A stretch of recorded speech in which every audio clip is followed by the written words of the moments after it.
Welcome back to Female Voices Life and Loss. This is Wayna Berry, and you are not seeing double. Today, I'm with my mom. Everyone, It's Laverne Hill. yes. Today, we're going to talk about caregiving. So, loving through letting go, caregiver's journey. So, Mom, I just want you to educate the people. First, tell them about who you are, what you do, about that world of caregiving and taking Woo. care of other people, whether it be dependent adult, elderly parents, things like that. Mental and physical. I am a client manager, something like a case manager.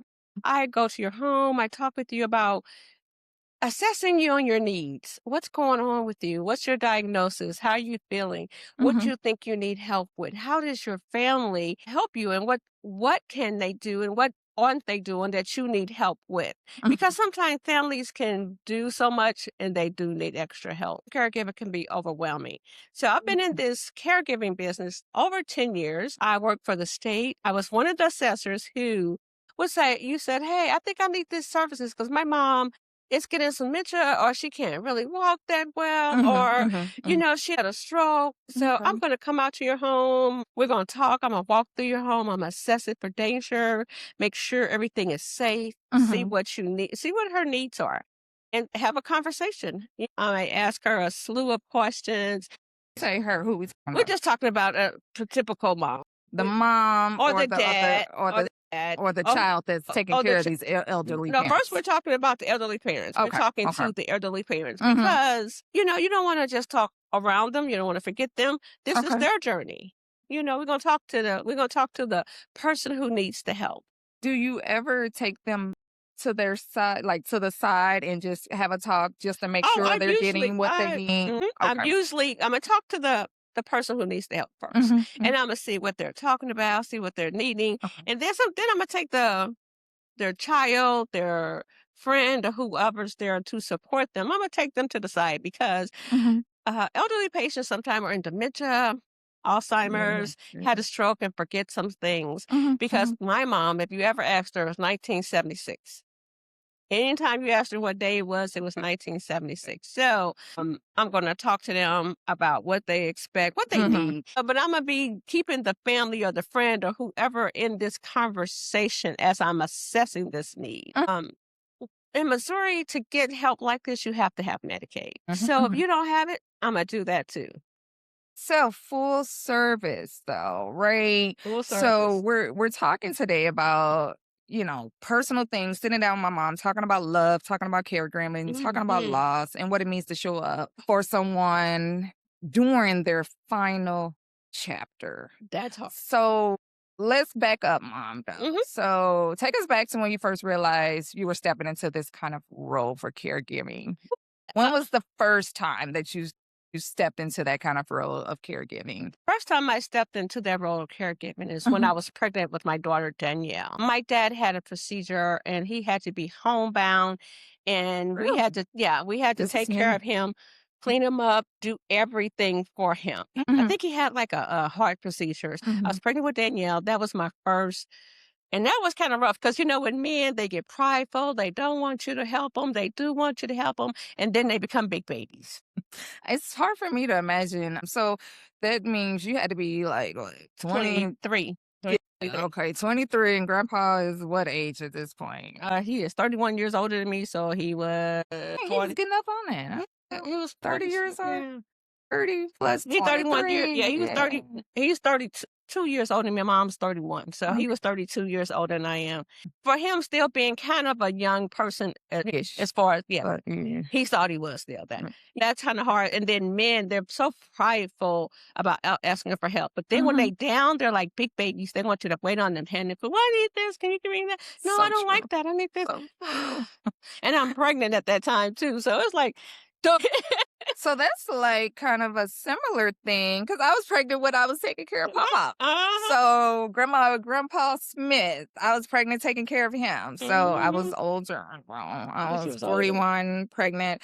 So Grandpa might have been like 90 or 93 or something Something like like that. he was like, yeah, Yeah, he was something like that. So I would go over there and cut his hair and I would Yep. clean the house and I would bring him some food and he gonna give me a scripture. So we gonna pray. We gonna have church before I leave because he gonna educate me some about the Lord. So it is, but he's like you said, he was like, he did not want to wear Depends even though he kept having accidents. So I would literally get there and there are flies in the bathroom because nobody's been there all week. So I was just wanting to resonate. I resonate with that. Yeah. So that was my first experience. Yeah, that's kind of hard. And then I imagine Grandpa was not super appreciative. Of course not. Of course not. Like, you're supposed to do this. No, sir. At 23, this is not what I'm supposed to be doing. But you know what? I didn't We're even gonna look. make Where was them 18 women at? That's who should have been doing it. Okay, I'm sorry. Side note, yeah. Yeah, I'm getting on some other stuff. That's family business. And But I'm the youngest, and where were all the older kids? They weren't, where were they? When my parents had something serious going on, they called me. that's And interesting. Yeah, it needs like taking care of their business, real business, or anything like that. I get a call. Now they won't help me do anything, but help them. Now when they needed some help, I got that call. And I imagine though, our family was not millionaires. So the money went to who they thought needed the most help. Yeah, it doesn't always feel good. I'll say that. I had to learn that when I got grown because being young, it hurt. Yeah. Let's see. So she's gonna do an assessment. She's gonna help you figure out what you need. I was also working for the state where I was one of the assessors, but I was the person in the call center that made the plan. You need you need 15 minutes of sweeping, 15 minutes of cooking. Say, when I did assessors, we did all of that too. We did our care plans. We did everything. Maybe these are the people that just called in for the support and didn't Probably have so. anybody visit. So maybe that's what it because we was. did all our plans and stuff, and even when I did go to work at an agency, I still did assessments. I did reassessments. I still do, like I was working for the state. Still same protocol, I imagine. Same. I had to get, because I still had to get certified by the state to do the reassessments and stuff too. So still the same protocol. Still had to go to Jeff City. What made you choose this field to work in? In my life, I've always helped people. When people need something, I get that call. When people down, I get that call. When people it's just I always get those kind of calls. So it's like, I may as well do this because I started off being an admin assistant because my kids were young and I wanted something steady. And I worked at a temp service and then I got a full-time job and I was moving in that direction. And just by chance, I got fired when my vice president was out of town because somebody just didn't like it. But when they came back in town, they was pissed off and they said, you need to hire her back. Oh, really? Yeah. Okay. Yeah. When I was working for my corner parent, they was like, you need to hire her back. And I was like, no, that's okay. I got it. I had applied for the state and I got hired onto the state. So I was like, no, that's okay. And I first got hired to family services, like getting your food stamps, getting your Medicaid. That. Now I remember. Okay. Yeah, I did all of that, getting your daycare. And then from there, I became a case manager with the state, which was because the state gave you 5 years to get off services. So I was that person that assessed what you needed. You need your GED. I set you up a GED class. You need a training class. I set you up with a training class. Whatever. And every week I would have a meeting. Really, I'd bring together all these agencies in town that had stuff to offer people like that. Oh, and I'd have them in one place. So a little mini career fair. I had a little mini career fair. And if you were my clients, it was mandatory for you to be there because this is the help that you need. I did that. So funny because then, fast forward to me working at Catholic Charities doing the same exact thing. That's so hilarious. Just serving people and wanting them to get a job and not need these state aid or that's so crazy. So, but when I think about that time, though, just with having Gabe with me and everything like that at Catholic Charities, that was the most sweetest time, even though I worked, oh my God. I like you at Catholic Charities. I worked 7 a.m. to 7 p.m. Monday through Friday. That was it was gutter. It was gutter. But it was very enriching with the people that I met, with the things that I learned about myself, too, because that was around that time where I had to teach Gabe how to use the computer so I could look for a job. I, too, was fired. I, too, was But you had some great women there. I remember they was teaching you recipes and stuff. Oh, yeah, yeah, Yeah. yeah. You had The some great Mamas Club, Yeah. Midtown Mamas Club. Yeah. Shout out to Miss Bobby. Love you still. Yeah. They had No, some they taught great me ones. all kind of stuff. And those were just Yeah. some really powerful women They too in were. that community. They They had were. been through things. They make it plain and talk plain. I miss them. I miss those ladies. But let's take us, so we're on a journey. My mom has gone through her own job loss transition. That is how she landed into this caregiving role. Paid this time. And then let's keep going. So from that time, Grandpa, of course, gets better and he's fine for a minute Mhm, anyway. mhm. And then we transition. I don't remember who came first. Was it Grandma Cindy, my great grandma, Yeah. or Mm. because it was ironic to have great grandma and her son both going through hospice, is for lack of a better word. Yeah. They wanted to be at home, but it was hospice and they were on their Cindy went way. first. Yeah. So I mean, just And I she don't was know how you even thought. We don't give a lot of space to those moments, meaning being in grandma house. So, long story short, my grandfather and my grandmother were not together when my mom was born, they but were they were somehow, together when I was born. They just went that way. yeah, like they separate. That's what I mean. Mhm. They weren't like, They wasn't here. They was like they was there. right. They was there. So then he comes back home to grandma though. So how did Grandma Cindy land at the house and Grandpa land at the house? Okay. Grandma Cindy is my father's mother. Okay. Mhm. And she was 94. She had outlived 3 husbands, but she was my Go girl. Grandma She got Cindy. married at her last husband. She got married at 80. So I was like, It's oh my my girl. She God. didn't even play, but yeah. She started getting sick. And like I said, I think she outlived all her kids, but two of them. She did not live. Oh, she just buried John. She just buried John. That was the only one Yeah. she buried. That was her oldest son. Yeah, Um, she did not live the other. she was at 80-some years old. She took her my cousin who had cancer. She brought her into her house, Louise. Oh, okay. I We were didn't know in she took Florida. her. No one else in our family would take her. And she brought her into our house, So Grandma and said they took her. Oh, she took care of her until she passed, and she took care of her funeral and all of that stuff. She did wow. all of that, and I was kinda angry. I did make some calls from Florida. But let's Mhm, let's pause for a minute though. Grandma Cindy is another woman matriarch in our family who mhm, had a boarding home. And yes. gosh, how many rooms was in that home?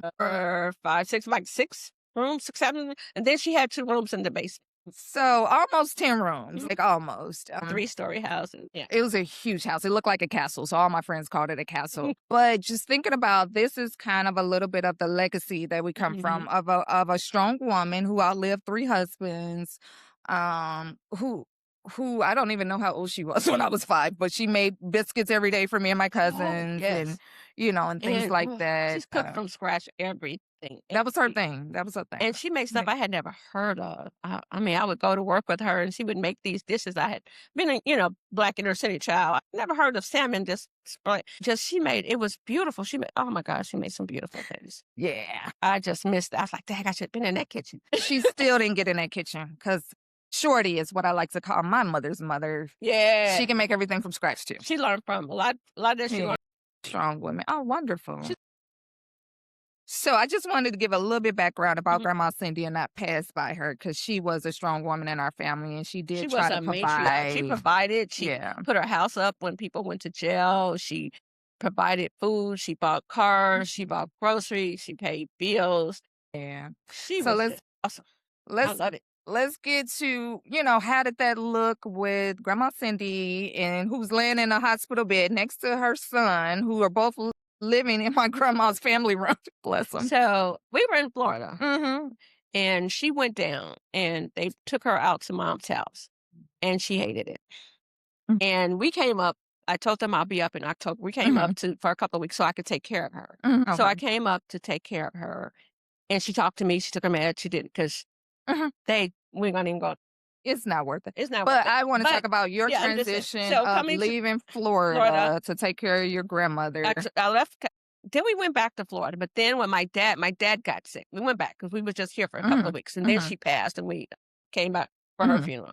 And then while we were in Florida, my mom kept calling me because my dad was going down. Y'all got to come back up because dad is this, dad is that. mhm, So we eventually moved back to St. Louis because dad was going down. That's because he was the one who kept up with us out mhm, of town, and my mother mhm. was just because he couldn't keep up with us. Mom was really stressing out. That's why we came.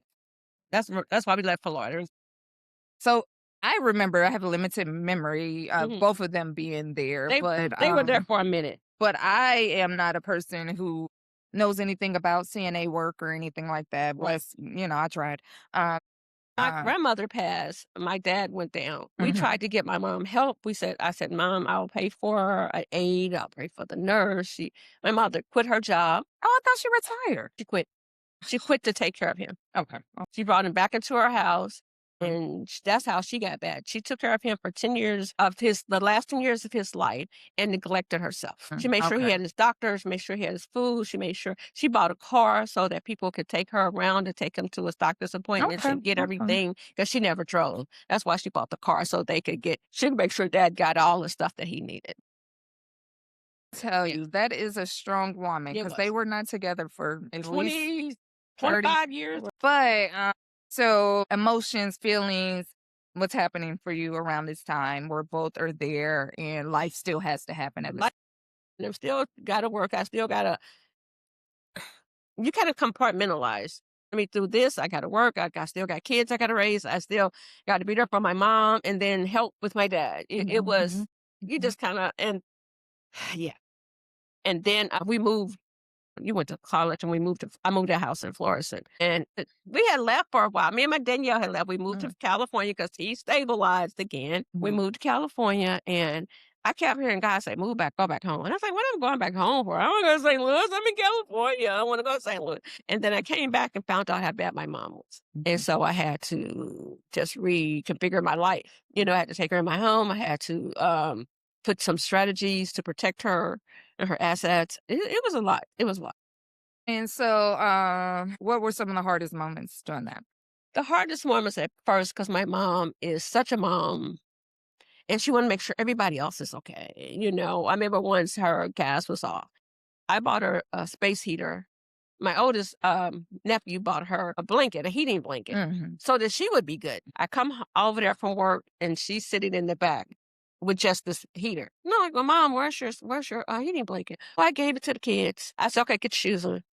Mhm. We're leaving now. Mhm. Well, we supposed to sink and swim. I said, you can't swim, and I'm not letting you She drown. cannot. I said, you can't swim, so I'm not letting you drown, so get your shoes on. And I called her sister, and I told her what I was doing, Mhm. and she backed everything up. She took care of all the We love fallout. Aunt Gwen, Took care of, I said, they're going to call you at the call. She reincarnated said, Aunt Gwen. she took care of all of the fallout. Mhm. Yeah. They be are. And what are some of the most meaningful moments, sacred moments? You know what? Because my mom got into really bad dementia. At this time, I met my husband, and we moved in. We joined our homes together. She'd be in dementia. She would just say stuff, and then she would get a moment of clarity, and she'll look at me. She said, "God's gonna bless you." Oh, She said, "God's really gonna bless you." that's not what she said to me, though. She said, Wayna, who is this person sitting next to you? And she said that to me every 10 minutes. And so I made up stories to Yep, make it yep. fun. Gabe was sitting there. Gabe was 10. And she said, Wayna, who is this next to you? And I said, this is a homeless child that I met on the way in. And she's like, oh, good for you. Wayna, taking care of people. Good for you. And then she says, Wayna, where your husband at? Because she only remembers me being married to Gabe's father. Uh-huh. And I would make up a different story every 10 minutes. And But I she was wouldn't like, remember it. So I let him go, Grandma. She said, well, good riddance. If he wasn't doing what you needed him to, good for you, Wayna. So even in dementia, she was very supportive she was very supportive, and sassy. and she loved Nathaniel. The She loved movie. men. So Oh, let's say this up yeah, front. that's She true. loved men. She loved me. I don't want to skip over Okay, go ahead. how heart-wrenching it is with the limited services that were available with At the Medicare. time. Let's talk about that a little bit. So this is how I first got into it with the state. I was working at UMSL and my mom needed help. So I would go home every day at lunchtime and make sure she ate and just checked on, like change her diaper, change her thing out. Because she was still walking. She would go to the bathroom sometime and sometimes she wouldn't. And sometimes she would pee in the toilet. In the trash can. Hey, That's a whatever. dementia thing. Mhm. And so I would go home at lunchtime. This is my lunchtime every day was Mhm. going over there. And I said, this lady talked to me and she said, she can get some help from the state. I was like, really? Because I had never heard of the home community-based services because it's a different part of the state. And so I reached out to her. They Mhm. sent me a worker. The first worker was only there like 4 hours, and Mhm. because that's all she needed. But then as her dementia grew and got Mhm. worse, I needed more time. I needed some time because I was going to school. I was going to University of Phoenix, and I was Mhm. working full time and taking care of my mom.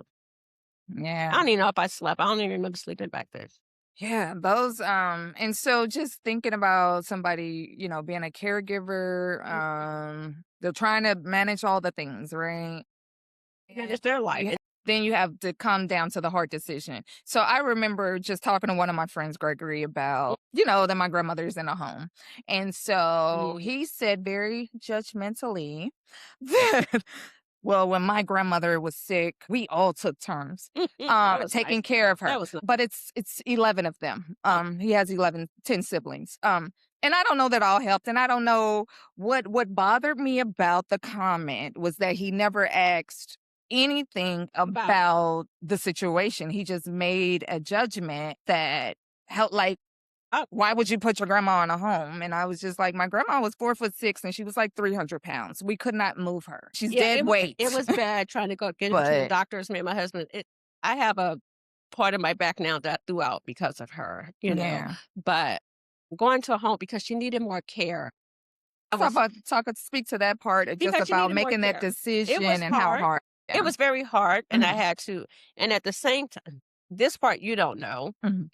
is that I had a worker who wasn't taking care of my mother. My mother had a Hoyer lift and all this stuff that I paid for, and Mhm. she wouldn't get her. My mom loves sitting in her recliner, and the girl. Mhm.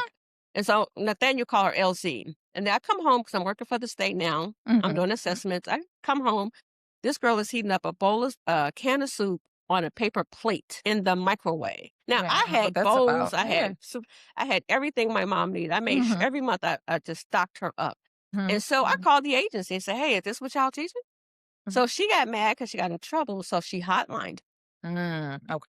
Okay. And so I had to talk to because I was in for the state, so I had to talk to the people from St. Charles. Mhm. And they were a little prejudiced because they were mad. 'Cause, Things happen. they were a Mhm. little prejudiced. But so they were threatening to take her, and I said, but the hotline went nowhere. Of Mhm. course, Mhm. because she was. Okay.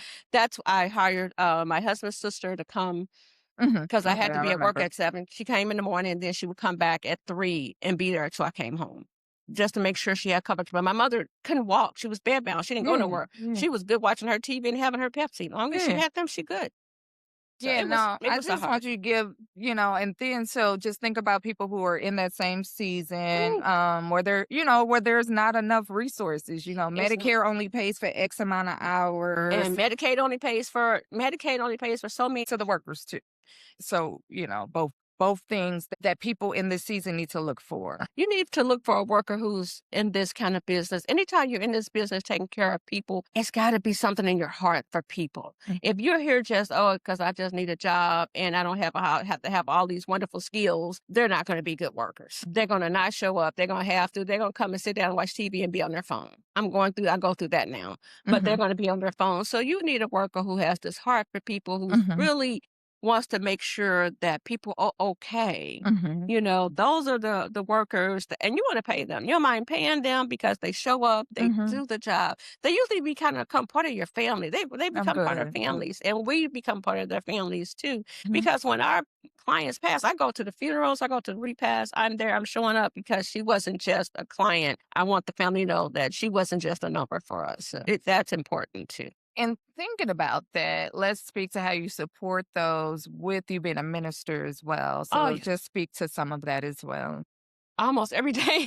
I become a counselor, minister, I'm praying. I get workers who are just navigating life and Mhm. things happen and they're stressed. So I find myself on the phone. We are praying, we are counseling, we are talking, and they miss for thank you.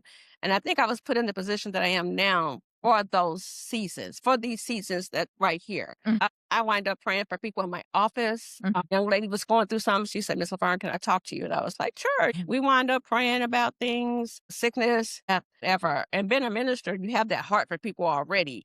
So it all kind of works hand in hand, there to help, to support, to sometimes guide and push a little bit because you have to Mhm. push a little bit. Not my kids are great, but I've had to push other people's kids. Things Let's like that. see. So we're Mhm. gonna wrap up. But what kept you going when things felt hard? So if you're a person in this season It and you're taking care of whether it's elderly parents or dependent adults or even dependent children who you can't can't do for they can't yourself. live alone. It's So frustrating. It gets really frustrating. And you, as a caregiver, because you're human, you get tired. And sometimes you just get so frustrated. You be like, okay, stop. I just need to breathe. I need a break. But you don't have a break. There's mhm, not a break to give because mhm, sometimes there's not anybody there to give you a break. mhm, Like in my case, my siblings weren't there, and you just have to stop, breathe, and remember why you're here. These are the people that we love. These are our parents, our children, and we want the best for them. I promise when I came down to me taking care of my mom and my siblings, I said, you know what? These are her golden years. I'm going to make sure they're golden. And I made sure that every day that she was here was golden. It was tough on me. It was tough on my body. It was tough on my mind. It was tough. But with God's help, prayer, and then some other people praying for you. Sometimes mhm, when you just cannot pray, call somebody and let them pray for you. I'm gonna tell you, it lifts your spirits. You go like, okay, I'm back in the game. I am mhm. woosah.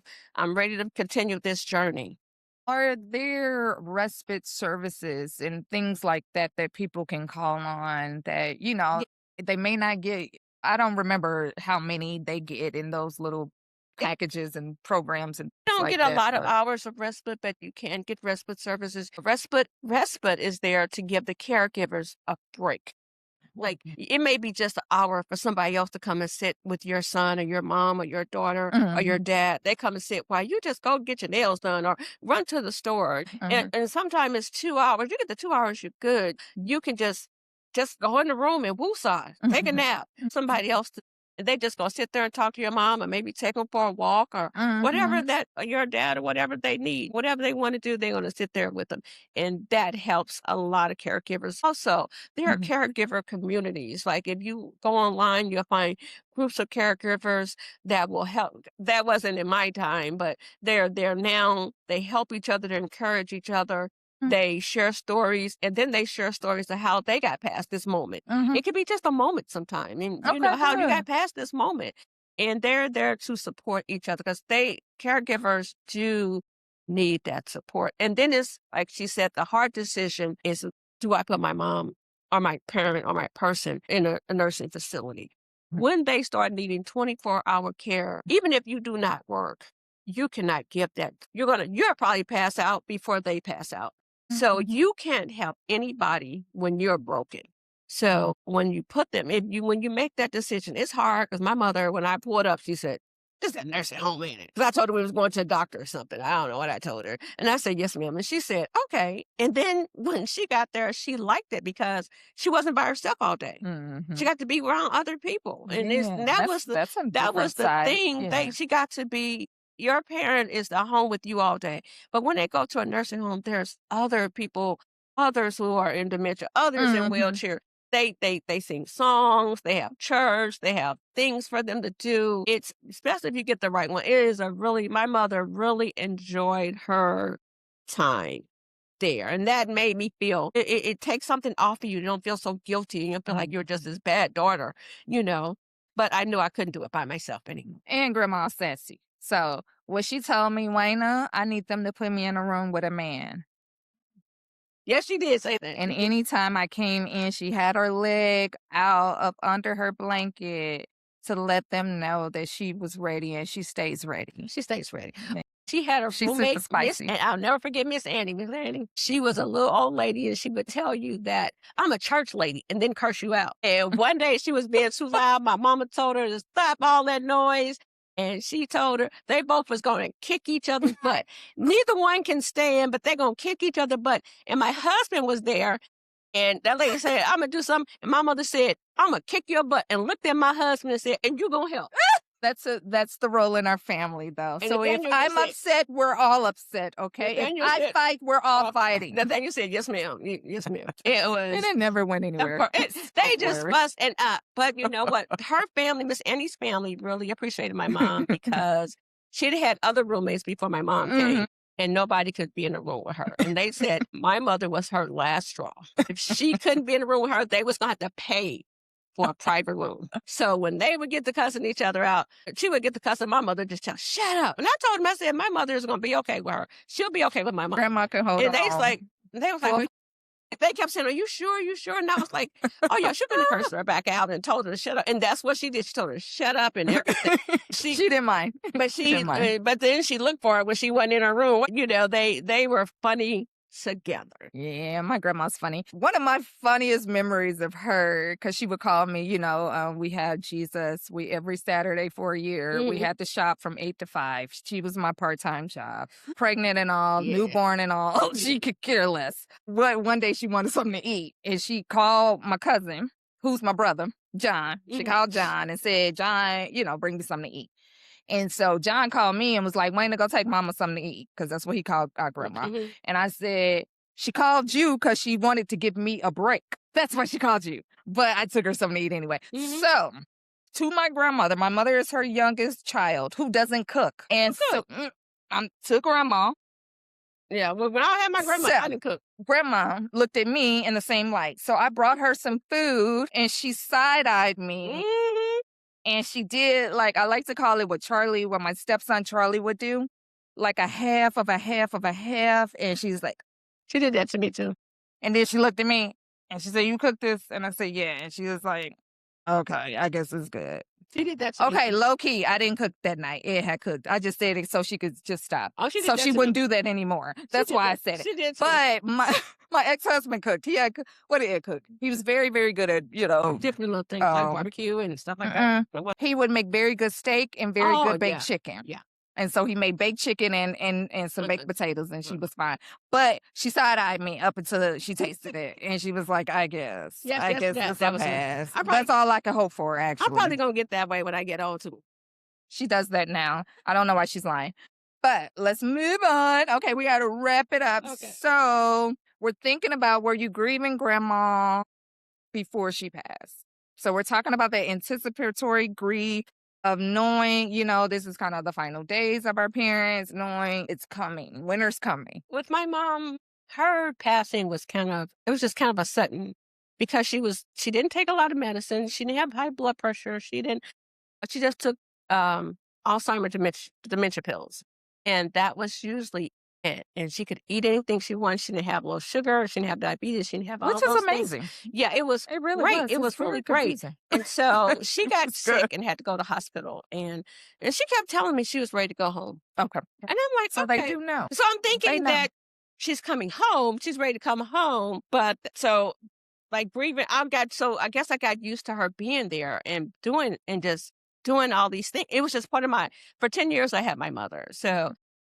So it just become routine, and she's part of my day-to-day and stuff. And so the morning when they called me and they told me to get to the hospital, I said, okay, I just jumped me and my husband. And on the way there, she passed. And I went and got my aunt. We, picked up Gwen and called my siblings. And but when we got there, she was just so peaceful. And on her board, it said, going home. Her board said, and that gave me such a peace. And I felt like, okay, Lord, I did what you asked me. I came, because I'm going to tell you something about God. People always say, here I am, God, send me. God knows who will go, and who will do. All those that say, send me, he knows they won't do it and they won't go. But he knows the ones that will. And she would just tell me, just out the blue, tell me stuff in that midst of dementia, which kept me going. It kept me energizing. And then I didn't know she knew all these gospel songs. Got there one Sunday and she was singing every song that they were singing. Yeah, because she never went to church or anything. She was Catholic. And so that's what surprised me. Yeah, they were Catholic. And we grew up Catholic. And so she believed, that's why I had that rosary when she passed, because she was Catholic. But she knew all these songs and she was singing them with the people just as loud. And I was like, wow, okay. But you know what? You never know what God is doing with people. So And you never know. Because my grandmother told me she was going home. She was tired. And she kept telling me, she said, baby, I'm tired. I said, okay. And I told my parents, I said, we'll be back in December. And they was like, you'll never come home for Christmas. I said, well, Cindy said she's tired and she's ready to go home. She don't know. I said, you don't know what conversation her and God had. Because my grandmother was in the same church for 75 years. She was. She did everything in that church. And even when she got older, she would just get out of her house and walk to the corner and somebody picked her up. Yeah. Yep. They picked her up. They brought her home. Sometimes they took over their house to eat. I grew up Yeah. in that with I don't even tell you about these old ladies when I would be at the church. I was embarrassed. I was 12. It was just too much. And her A friends little were, shocked. yeah, it was shocking. And then Innocent 12. Then they called her Red because she had red hair. That's where you got the red hair from when you was little. And she was something. She pretty sassy. Let's Love see. her. So, takeaways for caregivers in this season, people who are walking, who's about to approach this season, people who are coming out of this season, maybe relative has gone to glory. What would we want to leave with them being the minister Laverne Hill?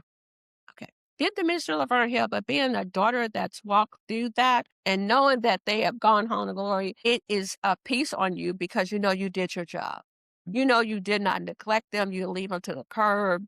You feel kind of, okay, Lord, I did what you asked me to do.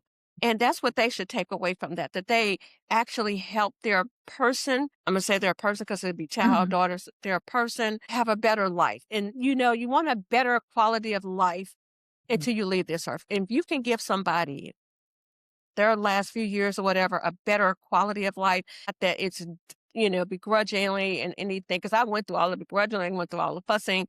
And then I had a director at UMSL told me that I need to get my act together because she's in dementia and ain't gonna get no better because she had took care of her mother and father. Mhm. And I was mad. And she was like, why are you mad? I said, because she's doing this and she's doing it on purpose. She was like, no, she's not. And so, yeah, she had to have a come to Jesus meeting with me. And I had that same come to Jesus meeting with other people Mhm. about their parents and their loved ones. So the takeaway of when they're gone, it's not like, it's all over.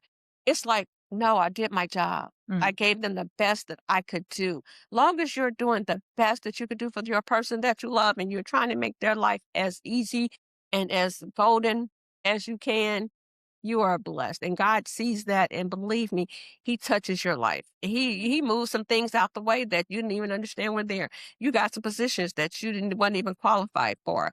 Because I became a case manager and I was only there for a year. And everybody's like, how you get that? As favor's not fair. Mhm. He will do those things for you. And those people coming into this season, it's scary and it's tiresome, but there's help out there for you. Mhm. There's respite care. There are communities to help support you as you go through this journey, because it's a journey. It's a long journey. Sometimes it's a short journey, but there are people to journey. And piggybacking on what she's saying, there are people there to support you, like myself, Wayna Berry, and my co host, Teresa Reiniger. Teresa is a grief coach. I Mhm. am a licensed professional counselor. So both of us are uniquely qualified. Teresa in grief coaching and myself in grief counseling. We both have taken multiple courses on how to deliver this information, how to support you as you walk through life, how to deal with just transitions in general. Mhm. So we both are here. Just know you can always reach us at Female Voices Life and Loss on Facebook.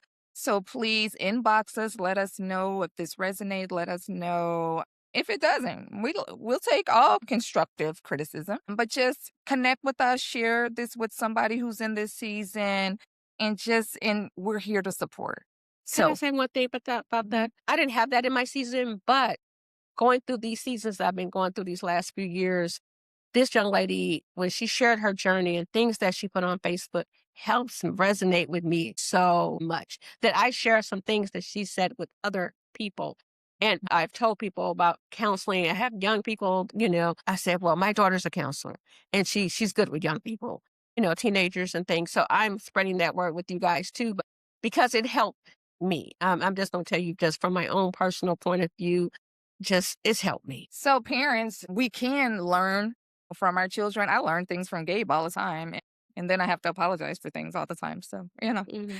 we're on this other side of the sun. We're still growing until the Lord calls us We're home. still, So just know you're in good company. We'll take care of you. And if yes. and if we can't, I will find somebody who will. Because as you can see, I come from women who enjoy and loves to serve their family and take care of their community. And Their that's where I get community. that passion from as well. Mhm. Until next time, thank you for listening. And please subscribe, please like, Yes, please yes, share. yes, yes.